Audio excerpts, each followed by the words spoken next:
Welcome to She Moves Bravely, a podcast dedicated to empowering women through stories of resilience, courage, and success. I'm your host, Shantae Dent. Today, I have the honor of introducing you to a woman who moves bravely. Her name is Melissa Rohlfs. Melissa, welcome to the show. Thank you. I'm excited to be here with you. Love it, love it, love it. Well, I am happy that you have joined us today because you have a message, an important message for women, for teens. It has everything to do with our lifestyle, our well-being, our health, our eating habits. I'm going to pass the baton to you, Melissa. Absolutely. The foundational piece is that I had a lot of trauma in my childhood. And as a result, I remember being an 8-year-old little girl and hiding Pop-Tarts and cookies and candies and lots of sugary snacks in my room because I didn't know how to handle everything that was happening around me. So at a very young age, food became my go-to. It became my comfort, my source of escape, how I tried to push things down. And that carried with me throughout high school, into college, and to marriage, and then to motherhood. And finally, when we had our babies, our son was a newborn, so he was not sleeping through the night. So I was exhausted. We had a 2.5-year-old who had some undiagnosed food allergies and some sensory challenges we weren't aware of. My husband was traveling for work. And on top of that, I got diagnosed with PTSD from childhood trauma.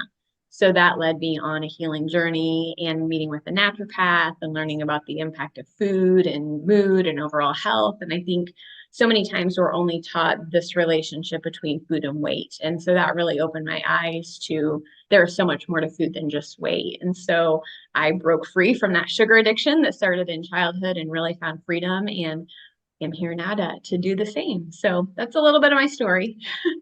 Yeah, that's a powerful, heavy, layered story because you start with that childhood trauma. And, there are a lot of women who they may not understand, the foundation of their habits, those unhealthy habits.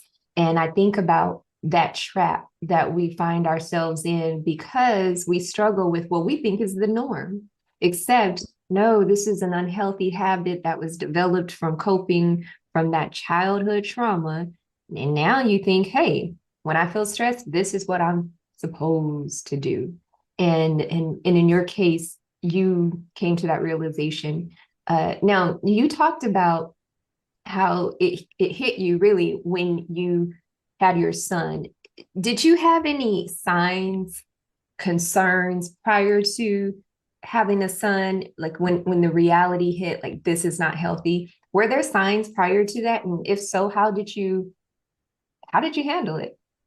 Yeah, there were red flags all over the place, girl, but I just totally ignored them. I was like, Mhm. oh no, this is normal. Like, moms are just crabby and they yell at their kids and they are unhappy and they're tired. And I just thought that it was normal. I mean, I think it's Mhm. interesting if you look at the messaging that we get in society. I think there's this whole push towards, like mommy happy hour and mommy's drinking wine and alcohol. That was never my vice. Mine was food. So I was like, going to the drive-through or Starbucks or whatever that may be. And so it's almost like the societal belief that this is hard and this is how you handle it, except for we just use different devices and mine happen to be food. Yeah, and that's true. I've talked to people often, and especially individuals who feel embarrassed, about their thing. And my first response is, hey, I understand you're ready to acknowledge and work through something, but when it comes to embarrassment, oh, everybody has something. My something might not be your something, but we all have something. And I like that we can normalize that we all have something. And what I come to understand, obviously, some of our unhealthy habits are more visual. We can see it, it's on display. We can look at someone and clearly identify, oh my, I see what their unhealthy tendencies are. But for others, no, it's hidden. It's not easily identifiable.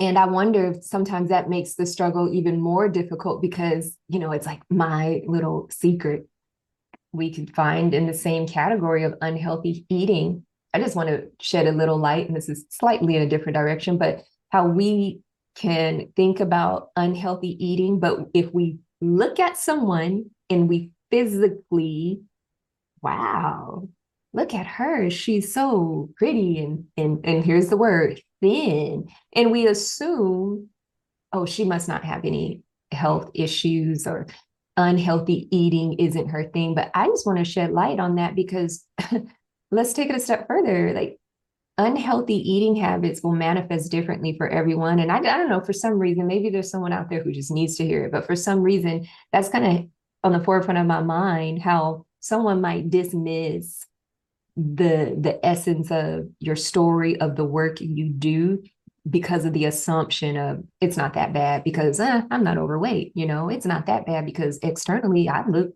pretty good. But what would you say to that person, who's trying, in a sense, minimizing the struggle? Yeah, I think we do that a lot, especially around food, because food is legal. We need it to survive. It's not something that we don't need, like alcohol or drugs or something like that. Like we need food to live. And so I think it's almost easier to justify that or navigate it. But the reality is, we all have a relationship with food, and some might have a healthy relationship with food, some may not. Whatever the case may be, you can't tell externally what somebody's relationship with food is like. You can look and you can judge and you can assume, but Mhm. you don't ever know what somebody's doing behind closed doors. Yeah. I mean, there are plenty of people who might look healthy and thin, and they might be struggling with disordered eating. They might not be eating enough. They might be binging and purging. I mean, we just don't know what people carry. You never know. And that's one aspect that I love about the opportunity to connect with women like yourself because it expands our mindset. We become open and more acceptable because we don't know what someone's struggle is. With your story, I will direct some attention to motherhood. It's a major adjustment. Even in the difficulty or the norm, you experience something a bit more traumatic. You want to talk about that a little bit? Yeah, I mean, I think it was dealing with my own things that I hadn't worked through in the presence of this journey of motherhood and being exhausted and sleep deprived. And I think part of my struggle was, I went to college, I had this degree, I had these positions, and I made the choice to stay home. That was my choice. So Mhm. in a way, I felt like I had been demoted because here I've gone from this office job and having coworkers to changing diapers and being spit up on and like what is happening here, like there were just so Yeah. many pieces to that Mm. puzzle that just really kind of compounded on my struggle, I think. Yeah. Yeah. And when we are in this position, new baby, and then, yes, we are sitting with ourselves, and these are moments of deep introspection. Who am I? Why am I here? What's going on internally? And we get to choose. Are we going to, pay attention to those voices and take a move in a healthy direction? Or will we smother and deny and then stay on this road where we are creating an unhealthy environment for ourselves and for our children? And so you realized it was clear that you needed to address some of these issues. What was the first step? Well, the first step was to find a life coach because this life coach was just going to help me like figure out how to do this mom thing. I don't know why I thought that, but I did. Yeah. And it worked out beautifully because she also happened to be a therapist and she had her own journey with PTSD and was the one who diagnosed me. So we started off coaching. Once she realized there was more going on and she diagnosed you with the PTSD, we went from coaching to therapy. Mm. So that's a part of my journey is the coaching and the therapy. And then meeting with the naturopath, learning about food and nutrition and my body needing, certain minerals and vitamins that it wasn't getting from the Oreos and the Diet Dr. Pepper I was living off of. So really that was a piece of journey. And then I just continued with coaching and really just loved learning and changing and growing and seeing this new mom that was emerging in the midst of all Mhm. of this hard. Yeah. 2 points that stick out. You reached out for help.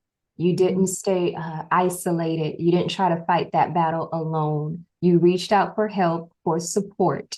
Let's make note of that. Reach out, allow someone into your space to assist you. And the second point, you educated yourself. I think sometimes we are intimidated. I have to learn something new. You mean the way I've been doing it isn't accurate and I need to like erase that and relearn? That can be intimidating for some.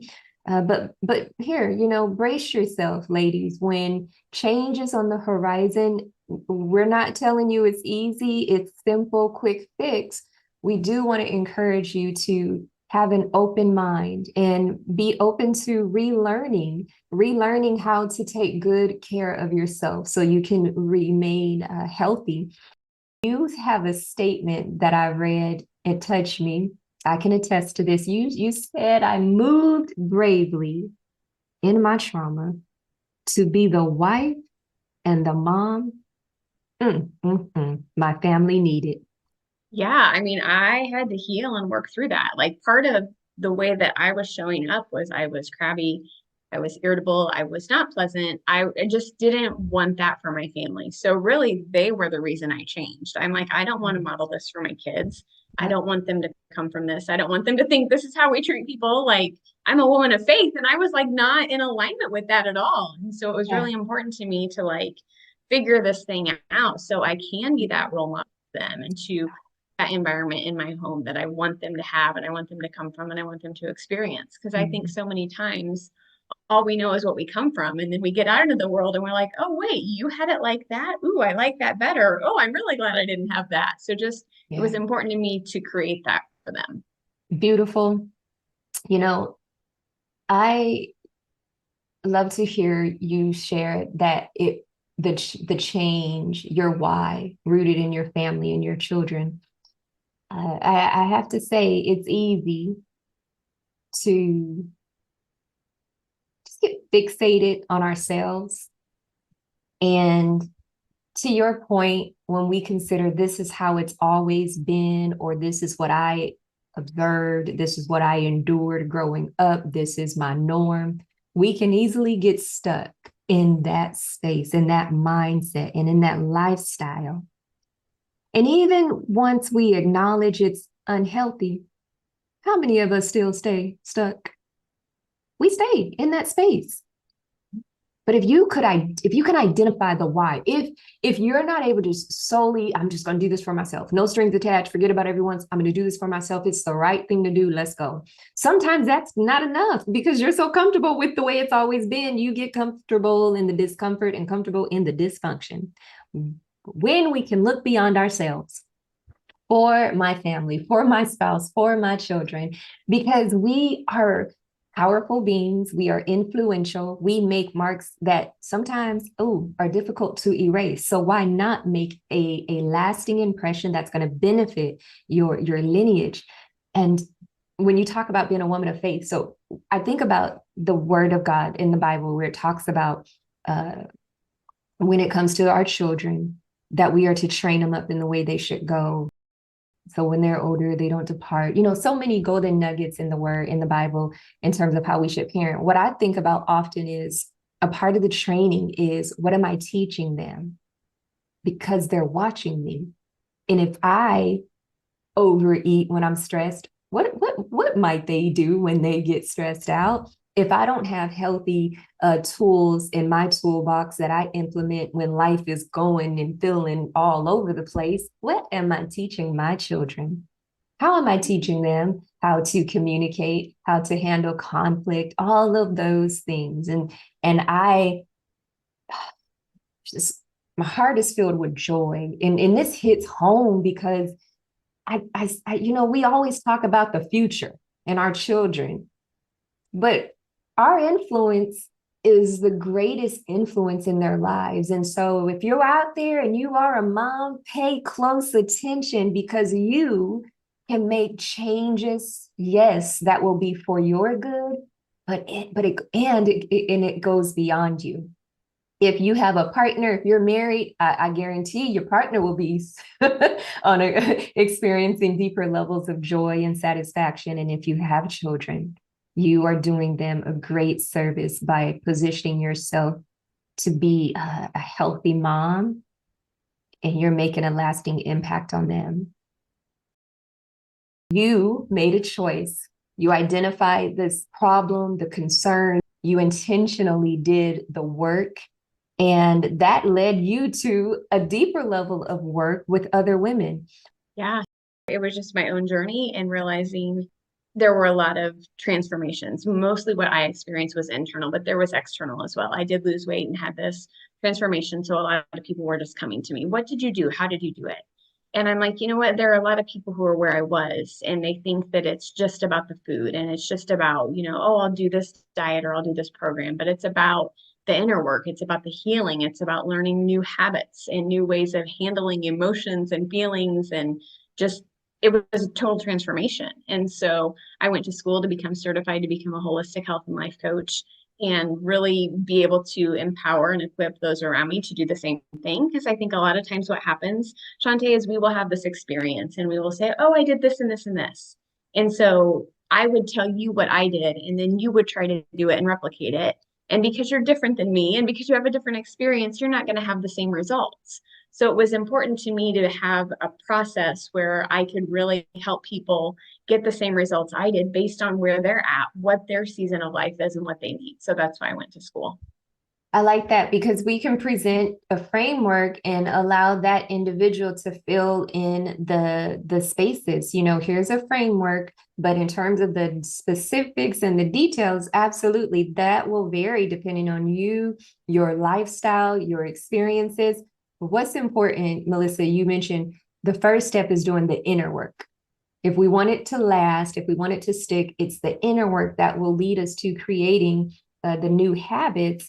And eventually, it won't be a struggle. It'll be a part of our norm. So, what does it look like when you work with women? Generally speaking, what does that process look like? Yeah, so I have programs. The main one is Finding Freedom from the Struggle with Food. And it's really this beautiful deep dive on helping them connect with their bodies, what works for them and their unique body type, because we don't live in a world of one size fits all. So, really teaching them how to connect and tap into what they need, what their relationship is like with food, maybe learning some new tools along the way. If they are turning to the Oreos when they're stressed and overwhelmed, like I used to, what can we do in place of that? And so, really teaching them new habits and finding freedom from that struggle with food. Melissa, can you tell individuals how they can connect with you and get on that healthy journey? Yeah, absolutely. My website is free, the number two, the letter B, coaching.com. So freetobecoaching.com. There's resources, there's freebies, all my social channels are there. So you can find me everywhere I am. So we'll put your information in the show notes. So whoever needs to hear from you, to connect with you, they'll do it today. And ladies, you know how we are. We like to talk and refer and suggest. So if you have a woman in your life and you know that she's struggling in this area, you are in proximity with her and you can see it, and maybe she's confided in you, pass Melissa's information to her and be that source of support that your friend, your family member needs. We are, in a sense, all in this together. And so why not share the good that can benefit someone's life? And again, if this is for you, you connect with Melissa today. Melissa, thank you for sharing your story with us. Thank you for being a source of inspiration and taking it a step further by offering services and products to the women who are currently experiencing what you have overcome. Thank you, Melissa. Thank you for having me.